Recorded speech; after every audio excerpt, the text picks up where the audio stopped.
Hello and good afternoon. Welcome to MK Convenience Brokerage. My name is Mohammed. In this video, I'm going to go over the sidewalk cafe checklist for an unenclosed or slash enclosed property. Now, if you have a sidewalk, let's say if you have a restaurant, you have a sidewalk, or any of the business you have using the sidewalk, you need to get permission in order to do that, and you also need to follow some checklists. So let's go with the definition. So what it is.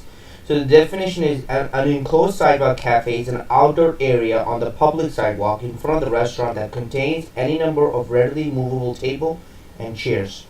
Now, an enclosed sidewalk is an area on the public sidewalk in front of a restaurant. The enclosure is constructed predominantly of light materials such as glass, plastic, or lightweight metal. A small sidewalk cafe is an enclosed sidewalk cafe containing no more than a single row of movable chairs and chairs adjacent to the public line where such table and chairs occupy a space no greater than 4 feet 6 inches from the property line. So that's the definition of sidewalk cafe. Now the instructions, obviously you want to make sure record all the measurements to avoid violation. That's one part. Make sure the restaurant must contain both a license and a revocable consent from DCA in order to operate a sidewalk cafe. Now, so let's go over the checklist. Number one, if it is a sidewalk cafe, does the restaurant have the required sidewalk cafe license, an enclosed or a current operating letter? Make sure you have that. Violation, respondent has dash tables. This is the violation. You see the violation? This is meaning that, and you see the picture sign, the inspectors can come in, they can take pictures, and this is what you will be charged with. Respondent has 4 tables and 3 chairs in the public sidewalk in front of the restaurant.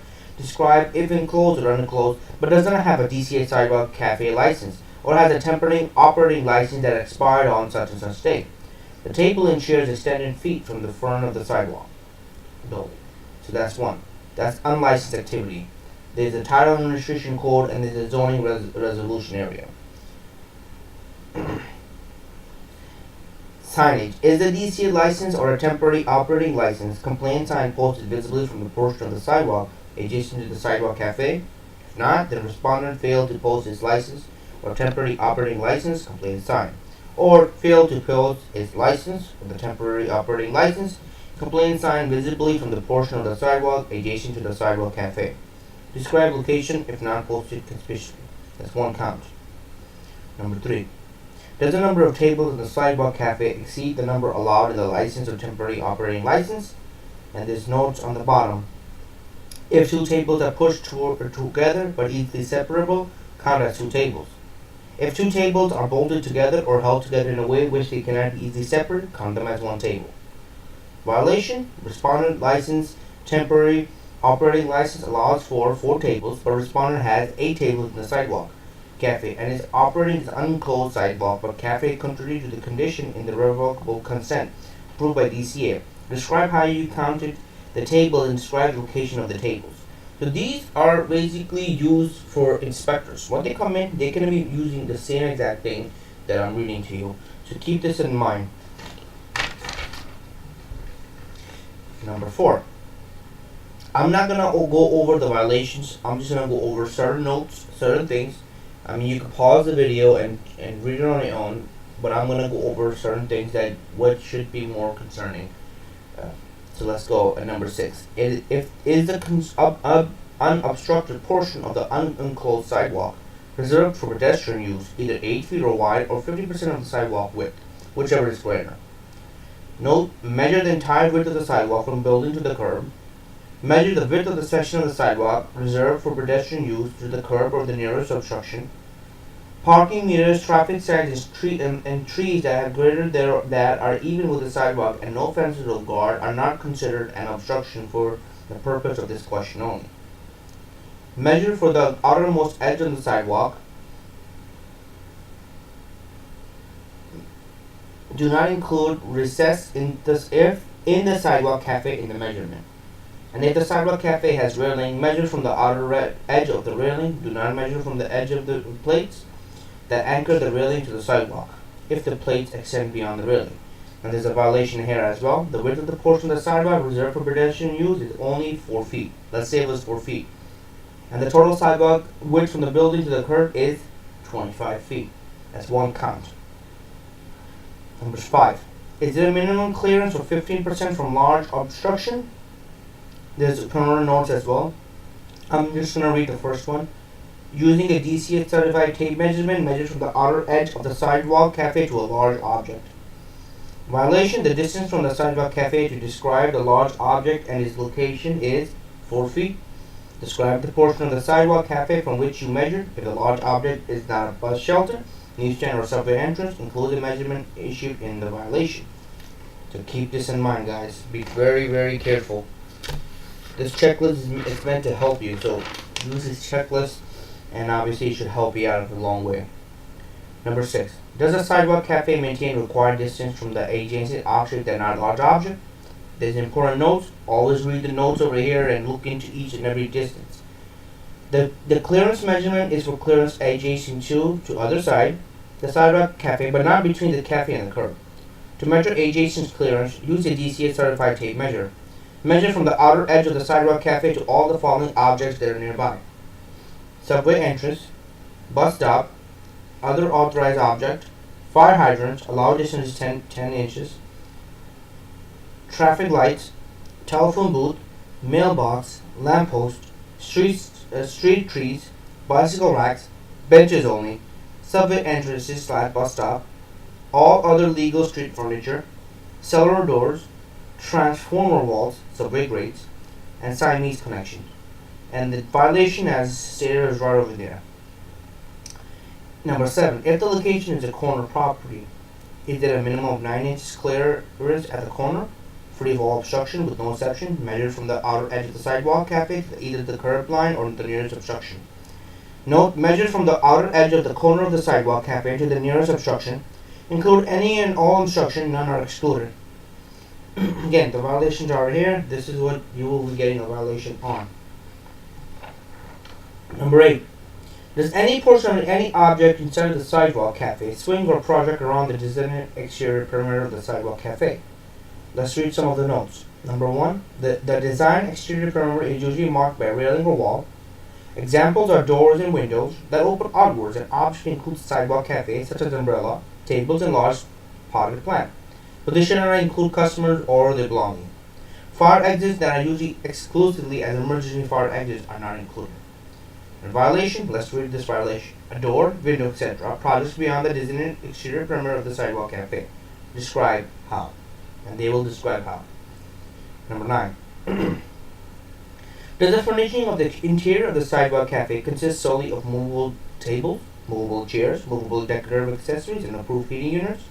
No, decorative accessories include but not limited to potted plants, fixtures, and sculpture, hose stands, umbrella, restaurant special, chalkboard. See question 27 to determine whether a heating unit is approved. You have to go to the question 27. The sidewalk cafe contains that are not permitted within the sidewalk cafe because they are not described. Why are not permitted? They are movable or a type of authorized. Number 10. Are objects other than lighting fixture and other than lighting fixture, example speakers. Number 10. Are objects other than lighting fixtures and hayback installation permanently affixed to any portion of the sidewalk of the cafe wall? Note: do not include hayback installation and lighting fixture, example speakers. And SWC may be in front, outer wall of restaurant or wall of the enclosed cafe. And then there's the violations right over there. Number 11. Are there any signs of advertisement of the sidewalk cafe other than the legal name or DBA, doing business as, and type established on the umbrella, vacant, or portion? I'm going to read the first one. A valance is part of this awning that hangs parallel to the wall. And the violations are already listed over here. Number 12. If the name of the salvage is on the sidewalk valance, does it meet the following requirement? The letter must be signed and shall not exceed of 8 or 12 valance. The name must be limited on a single horizontal line. Number 13. Has the license erected or placed access to or separate from the sidewalk cafe in the public right of way to enclosure structure for the storage of garbage? This includes garbage cans. Number 14. Let's go to number 14.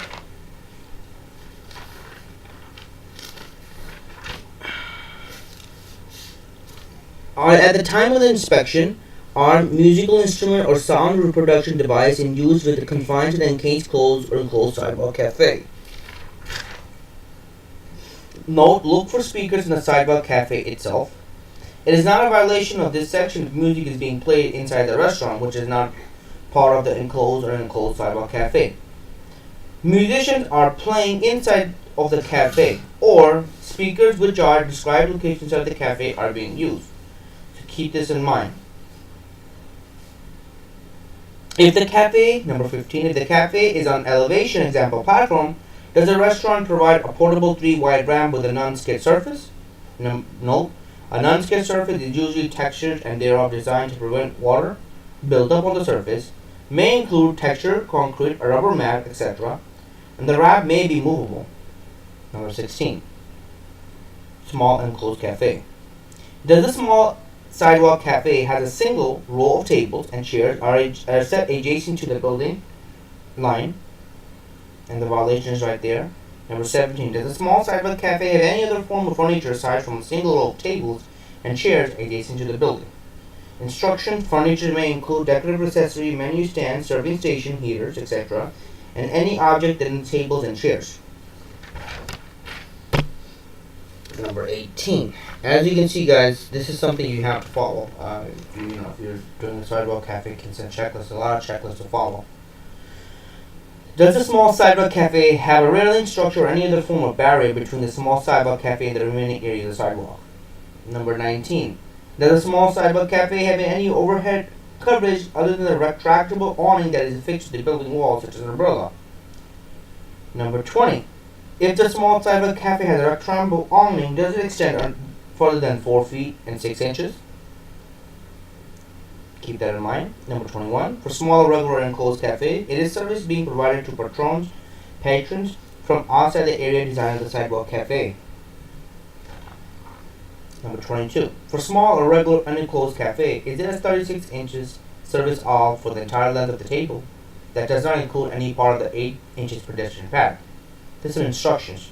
For regular unenclosed, this aisle may be between rows of tables, but for small and enclosed, it must be on the outside of a single row. No service side may overlap the pedestrian pathway. Therefore, for small cafes, there must be 8 inches path and a 3 inches service aisle, 11 inches in total clearance. 23. For a regular unenclosed cafe, is the base wall, railing, planter, or fence that is being used removable and self-supporting? It's an instruction. The barrier is not removable. If it appears to be permanently fixed to the sidewalk, photograph the hardware such as bolts that is holding to the sidewalk. The barrier is not self-supporting. For example, it is supported by the cafe's tables or hung for the cafe's awning. Number 24.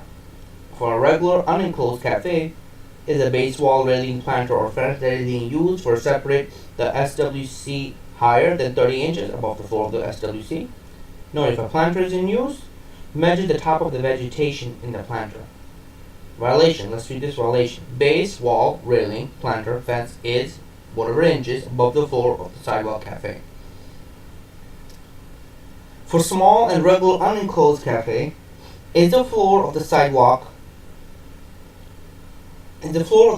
cafe uneven for the small adjoining sidewalk, or is there an improper surface cover of instrument? Example may include carpet, paint, grass, or artificial turf, platform, or any other surface cover or treatment of any kind. Violation: the floor of the unenclosed cafe is not even with the adjoining sidewalk, or the floor of the unenclosed sidewalk cafe has an improper surface cover treatment.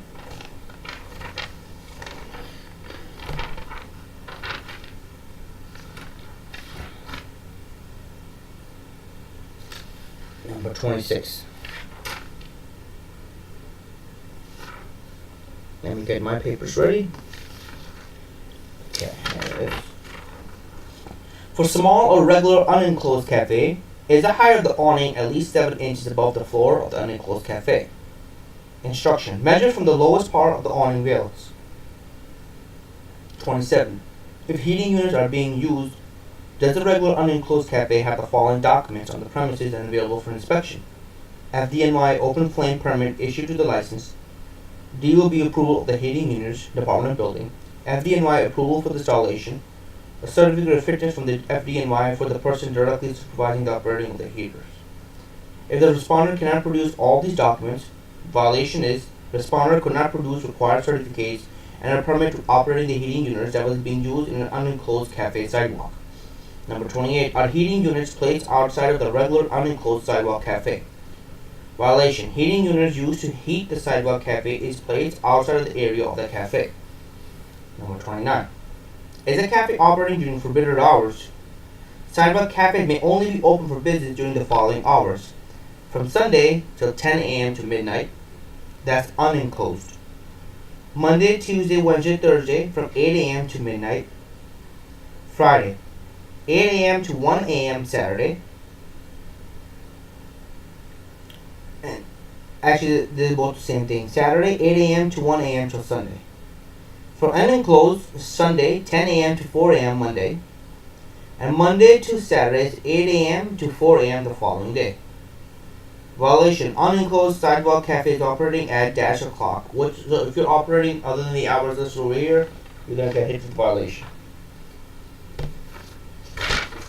30. If alcohol is served in the restaurant, is the waiter or waitress service provided to patrons at the cafe? Violation. Sidewalk cafe serves alcohol but does not provide waiter or waitress service to patrons. Describe by observation including type of alcohol being served. Number 31. Is a special or additional charge being charged for seating in the sidewalk cafe? License is charged extra to be seated in the sidewalk cafe, including charge and described basis of your knowledge of extra charge. Are the prices charged for food, drinks in the sidewalk cafe higher than in any other portion of the restaurant? If that's the case, you can hit the violation. If a menu is being used to be read from the street, it is larger than 3 square feet. If there is a minimum charge for dining in the sidewalk cafe, it is prominently stated on the sample menu on each table menu. This is going to be the last page. Number 35. If inspecting after dark, if the cafe is lit, is all illuminator responsible directly to the interior of the cafe? No, cafe may not seek to illuminate the area beyond the cafe perimeter with floodlights, etc. Do not issue violation if incidental light spills over. Violation. Respondent attempted to illuminate the area beyond the perimeter of the sidewalk cafe area with floodlights, light fixtures. Describe location of lights directly pointed and area lit. Does the cafe obstruct the exit from the building? If it is a violation, and if you are conducting the inspection with copy of the DCA approved plan provided by DCA License Division, is the cafe being operated consistent with the approved plans? Note, the final approved plans are part of the revocable consent agreement that each cafe signs. By failing to operate the cafe in the manner approved, they are violating the agreement. Notice that the charge code will be different depending on whether it is an enclosed cafe or an unenclosed cafe. Violation. Respondent is operating its unenclosed sidewalk cafe contrary to the condition in the revocable consent approved by DCA. Describe the conditions of the consent and the manner in which the SWC is being operated contrary to those conditions. So basically, with that said, these were the sidewalk cafe checklist. Hopefully this will help you out, or I tried my best to explain the sidewalk cafe checklist to you guys, explaining to you. So what I've read so far is basically these are the checklists you have to follow for an enclosed or enclosed sidewalk cafe. The inspectors will come and check you guys out. So whoever owns a restaurant, keep in mind, follow the guidelines, follow the information that I stated. Hopefully, it should help you out as much as possible. With that said, thank you guys. If you like the video, please comment, like, subscribe. I'll try my best, or if you have any questions, just comment in the video and I'll try my best to respond as much as possible. Thank you again guys for watching this video, and I hope you guys enjoyed it.